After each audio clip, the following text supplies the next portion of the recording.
Autour de la main de Valverde.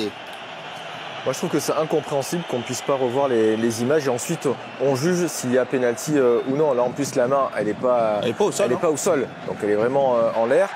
Si jamais il y a un coéquipier de Rafinha au second poteau, c'est but. Donc pour moi ça valait quand même le coup effectivement de regarder la VAR sur cette action qui est très litigieuse du Real Madrid.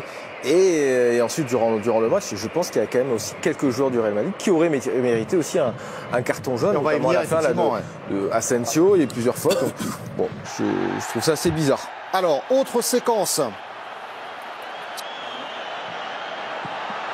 Dave, un mot sur cette première séquence-là. Est-ce qu'il fallait revoir éventuellement pour juger d'un penalty ou pas rapidement? Oui, moi je suis très étonné qu'il n'ait pas été appelé. Là, le Real s'en sort très bien. Bon, après, voilà, c'est une interprétation, mais disons que le Real, franchement, peut pas se plaindre après ça, quoi. C'est pas possible. La faute d'Aurélien Tchouaméni qui lui a valu un jaune et le débat, il est autour du rouge. Est-ce que ça méritait le rouge sur cette action, Benoît? Là, c'est pareil, hein. Je pense que là, ça. Oh non, là, ça mérite le rouge. C'est rouge. Ah, c'est rouge. En vrai, c'est rouge. C'est rouge parce que les deux jambes sont décollées. Et là, je vois pas comment il peut ne pas mettre carton rouge. Mais on a l'impression que l'arbitre fait attention. On a l'impression que 2-3 fois, il y a des joueurs du Real Madrid qui sont quand même assez rentrés dedans sur les joueurs du Barça où ça méritait des cartons. Non, là, c'est carton rouge. Mais la vérité, Benoît. Oui, Sébastien. La vérité, c'est quoi? C'est que quand on commente notamment des matchs PSG Marseille, Real Barça, ça suscite toujours beaucoup de polémiques.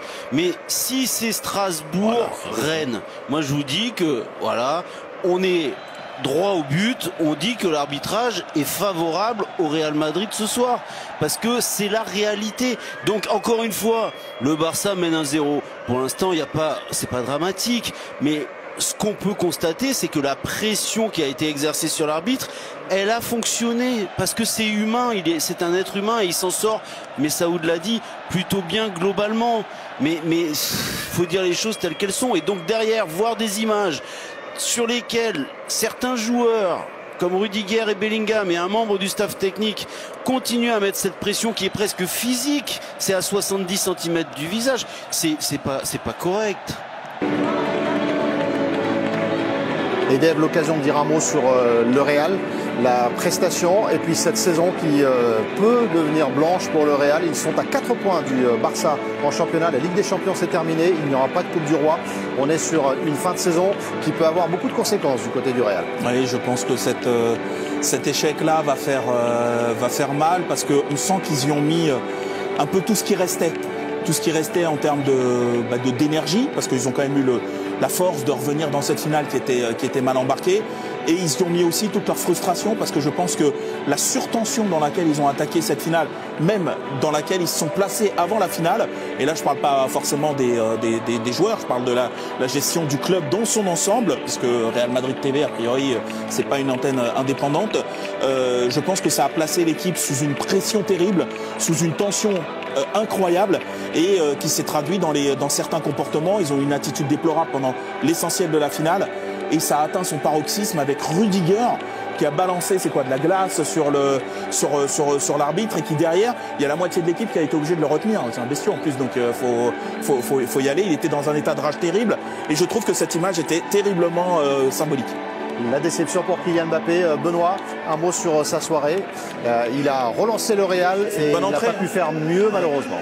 Il faut être objectif. Kylian Mbappé n'a rien à se reprocher. Il a fait une très bonne rentrée. Il a amené beaucoup de solutions à cette équipe de Madrid qui n'en avait pas en première mi-temps. Voilà, il a insufflé un petit peu le souffle qu'il fallait sur cette seconde période pour que tout le monde l'accompagne. Non, il a fait une bonne deuxième mi-temps, mais malgré tout,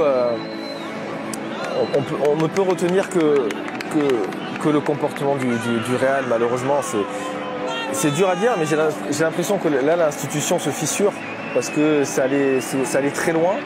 Et il va y avoir aussi une grosse remise en question dans la gestion du club par rapport au recrutement qui a été fait. Parce que malgré tout, on recrute un Kylian Mbappé pour amener une plus-value dans l'équipe. Et ça a été tout le contraire. L'équilibre n'y était plus. Et Ancelotti a dû essayer créer un collectif, une osmose, et cette année ça n'a pas pris.